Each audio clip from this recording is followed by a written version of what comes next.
زبور نمبر 2۔ قومیں کس لیے طیش میں ہیں اور لوگ کیوں باطل خیال باندھتے ہیں؟ خداوند اور اس کے مسیح کے خلاف۔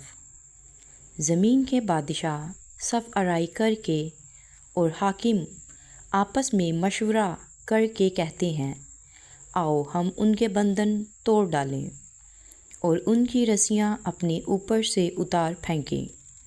وہ جو آسمان پر تخت نشین ہے ہنسے گا، خداوند ان کا مضحکہ اڑائے گا۔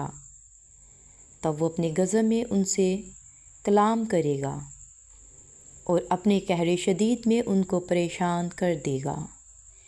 میں تو اپنے بادشاہ کو اپنے کوہ مقدس صیون پر بٹھا چکا ہوں، میں اس فرمان کو بیان کروں گا۔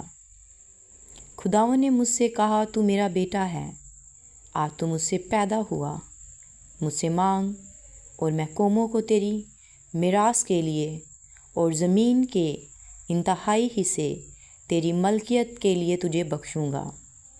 تو ان کو لوہے کے عصا سے توڑے گا، کمہار کے برتن کی طرح تو ان کو چکنا چور کر ڈالے گا۔ پس اب اے بادشاہو، دانش مند بنو، اے زمین کے عدالت کرنے والو، تربیت پاؤ۔ ڈرتے ہوئے خداوند کی عبادت کرو، کانپتے ہوئے خوشی مناؤ، بیٹے کو چومو۔ ایسا نہ ہو کہ وہ قہر میں آئے اور تم راستہ میں ہلاک ہو جاؤ، کیونکہ اس کا غضب جلد بھڑکنے کو ہے۔ مبارک ہیں وہ سب جن کا توکل اس پر ہے۔ آمین۔